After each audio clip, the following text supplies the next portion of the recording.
Catus, Maximus here. This time a little video about the Ridgid R2401. So this is the new, or as far as I know, the second generation. I actually, a while ago, did a video, picked up one of these R2400s used, and thought it was an okay little trim router. It uses it's a 120 volt DC motor, has a little electronic control circuit and bridge rectifier, because it is a permanent magnet motor. So it has a wire wound armature, but it uses permanent magnets. It's a little bit more expensive, but it makes it a pretty compact tool and a little bit lighter weight. And I actually thought, you know, it doesn't have much of a precision adjustment or anything, but thought this old one was okay for, you know, a basic little router. Soft start, you know, kind of a more consistent switch. So Ridgid has updated it, and it's gotten a lot of criticisms about this new switch. So a lot of people have had, I guess, manufacturing defects involved with the switch. And something I thought was surprisingly amusing, it's one of the first times I've ever seen this happen. So this one, as you can see, is 5.5 amps. The old one was 6 amps. It's one of the only times I've ever seen a power tool go through a generational change and actually have less power than what the previous model did. And I'm not exactly sure why on earth they did that. Other complaints is that the bits don't, or the collet doesn't hold bits super well. And this is what I found, that's probably the biggest complaint about a lot of routers. A lot of them just don't use a proper zigzag collet. This just uses a simple single split collet, and you really got to wrench it down tight to get it to hold. And that's a lot of stress on the built-in spindle lock. This old one did not have a built-in spindle lock, and you had to use the 2-wrench method. So this, you just use a single wrench method. I didn't buy this new. I did buy it used for 40 bucks, and I figured it was worth it for something that's only been used a couple of times. It does have a precision adjust mechanism, but you got to have the tension of this latch just right so it'll slide consistently. And one of the issues there is having this not adjusted so that the base holds real nice and securely, yet it's still loose enough for the little precision adjust to work. It does have an LED light. You can see it better here. But this one, and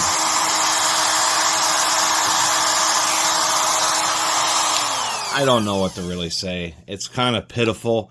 And why include an LED light? If you're just going to have one little one, at least have a second one on the other side so it isn't just like this one little sliver of light. And that's like the biggest complaint.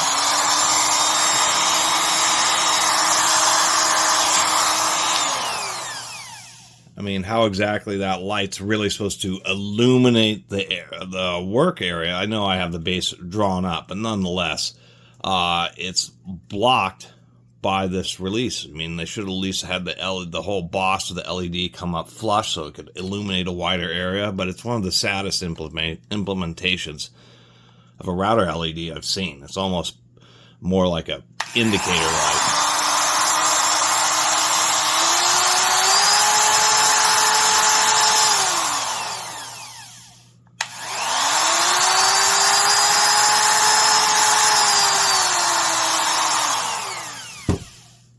So, not my favorite thing, but figured, you know, for the price, it's okay. I actually kind of like this switch just because it's a safer switch, because it's easier to turn off. But, you know, if you're going to put an LED light in a router, I mean, this is one of the cheesier Craftsman's, but it has a much better collet. You can see it has a multi-split collet. I don't know why they don't implement those type of collets, you know, even Makita's. Which is, you know, if you want at least a pretty good trim router, the Makita RT0701C is like an industry standard, and it has collet issues too. This you got to really tighten down tight. But it is a pretty sweet router, but it does not have an LED light. But the LED light on this one is just almost pointless. So if you're going to put some LEDs on a router out of the all, you know, this is a router. I did a video about this and the Skill with the digital top plate. Both Skill made this Craftsman, as well as the actual Skill branded one. They had not included preload bushings, so they would rattle, and I actually did a video about fixing them up. Then they're pretty decent, but if you're going to implement LED lights, as you can see,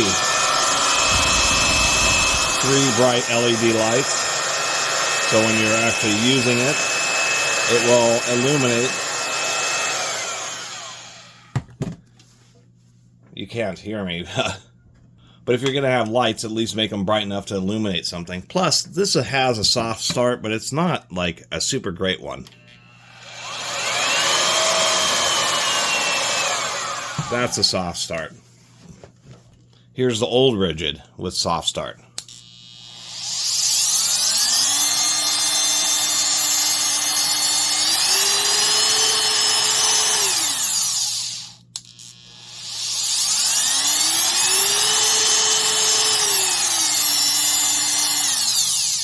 I don't mind the more delayed soft start because when it comes to a tool like a router, it just gives you an extra second just to make sure everything is kosher as you're starting your cut. And just gives you an extra half second or so of opportunity to pull it away or turn it off if you realize something isn't, you know, the measurements off or something. But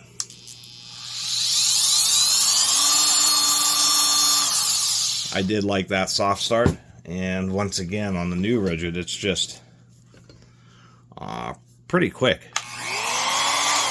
I mean, turn it up a little higher here.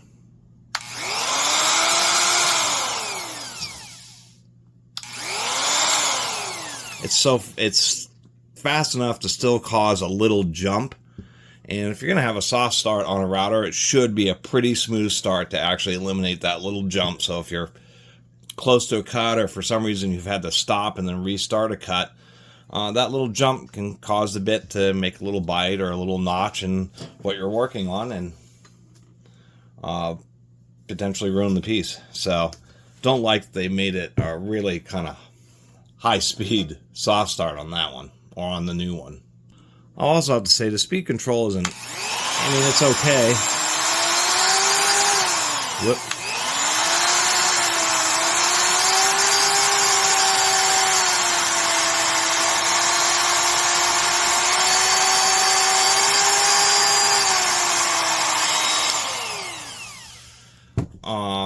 It's okay, but isn't super fast responding like it's kind of soft ramping whenever you change the speed. Should also mention, some people didn't like the top switch just because it's a little too easy to accidentally bump. But once again, that's, I think, is more of a personal preference thing. I think on the older one, it was just a little bit more responsive when you're adjusting the speed.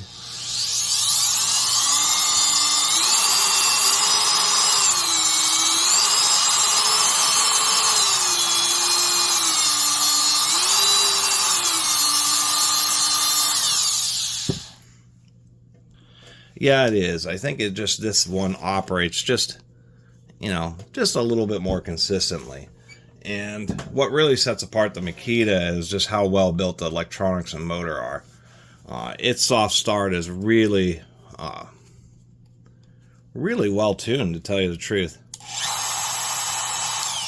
It's soft start, but it's not as slow as this, but it's still slow enough to prevent that little jump that this Ridgid has. And then as far as the controller, I mean, this sounds like a servo motor.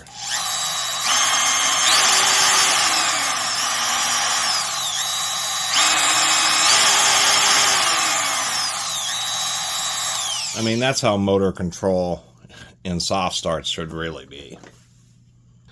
And so that's kind of the crux of this router, is the fact that it isn't the newer model. I mean, it does have some newer design changes. The exhaust fins now are angled in the direction that the motor is spinning, so it kind of creates a spiral pattern here. And then they have this dust deflection guard here, or insert, so the dust that's coming this way is kind of angled downward. I do kind of like that design feature.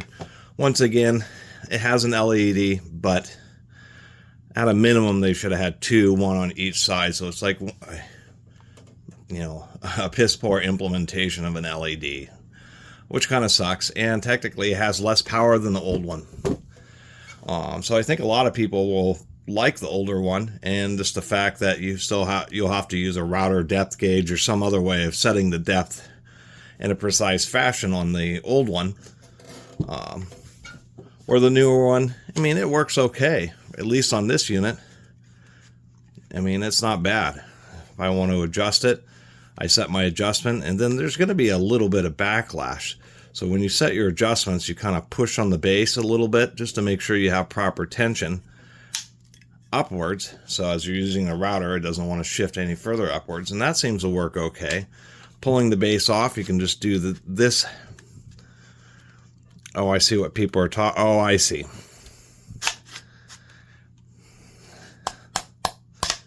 Kind of get stuck. There's a little bump here, so they're actually doing it so that you can adjust it quickly, but that you don't accidentally pull the motor completely out. It does come with a edge guide here. They thread into the base here. What I'm curious about is if this edge guide will fit the old unit. No, that's disappointing. Let's see if I can get a proper view here.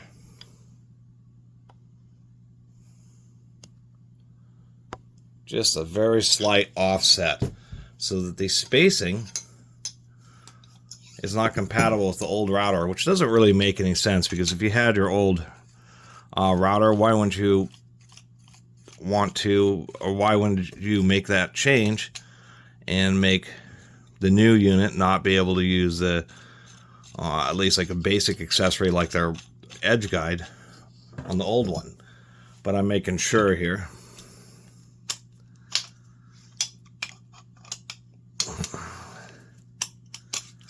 No, it is. It was just my eyes were playing a little bit of some tricks on me. So it is indeed compatible. They do indeed have slots, so you can actually tighten these rods down pretty good. So at least it has that going for it. So it has Ridgid's supposed lifetime warranty if you end up trying to get the registration going. But a lot of people have had real inconsistent results, not only just registering, but also exercising their lifetime guarantee.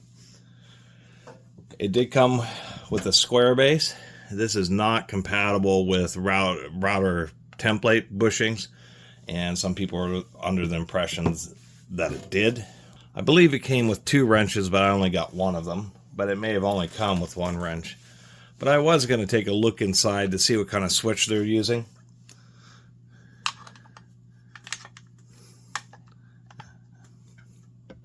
Also on Home Depot's website, and I really hate it when retailers do this, but this router is $139 by itself, normal shelf price. The Makita is $159 at Home Depot, so $20 more, and you arguably get one that's a lot better and has a 6.5 amp motor, you know, more than 120 watts of additional power. But Home Depot has a special deal right now where you can buy this trim router and the quarter sheet sander for $100. And you're like, wait a minute, it's $140 by itself, or you can get it plus a quarter sheet sander for just $100. It's like, you know, kind of get it together. Anyway, super simple design. I see why there's the complaints about it, because it's just using a little micro switch here. And so if this isn't positioned or held properly, you're going to get some inconsistent results. So all this switch is doing when it I think it's mainly a tolerance issue with the molding of the button and maybe some inconsistencies in the micro switch. The reason I'm not super fond of the micro switch is there is no real mitigation against dust. So it's an easy component to replace. It's an independent, just has some spade connectors, and these are a standard electronic component. You don't have to get a Ridgid one. You just look at the part number on it and just order another micro switch from DigiKey or something. There's our variable speed dial, and then this is going to be our bridge rectifier and our controller. And it is indeed a permanent magnet motor, just like the older one is. But definitely some manufacturing inconsistencies. People have had complaints with the thing. Some other people have gotten units that are just constantly shutting off, ones that are constantly overheating. It's kind of a shame, and seeing that they've actually reduced the power by 60 watts over the old one, it seems that they are trying to make more money or more overhead off of it while still hitting the same price point the old one did. And actually, I think they've cheapified it just a little bit. And rather unpleasantly, I'm also finding that they had another inconsistency. They have this little lip here. They didn't have a lip on this base. This base just slides down until the little internal protrusions for the edge guide just hit the bottom of the motor. This hits here, and I was adjusting it. My finger's right here, and surprisingly enough, that little lip and this coming up, man, it actually gave me a Smurf bite. That was unpleasant. And the further evidence that they were trying to actually make it cheaper than the older one is I'm noticing the older one is just a little bit heavier. But then I was like, there's a lot of wire here. I think the old one has about a meter longer, or another 3 or 4 feet more length on the power cord than what the new one has. And the boot, the old one actually has a actual rubber dust boot over a more traditional toggle switch. So that's my long video about the Ridgid R2401 22nd generation trim router. As far as I can tell, it's actually a downgrade from the old one, even though it has a better precision adjust system. You know, they did even add a little feature where you can readjust the markings, which actually is kind of cool. A little bit more modernized of a precision adjust system, but it's actually a less powerful and not quite as robustly designed as the old one. So, as you would expect, it got cheaper as they went to the second generation, but what I didn't expect is for them to actually drop motor power. That's disappointing. And then they advertise an LED light, but that thing is just about useless. It's really like a indicator light, like a,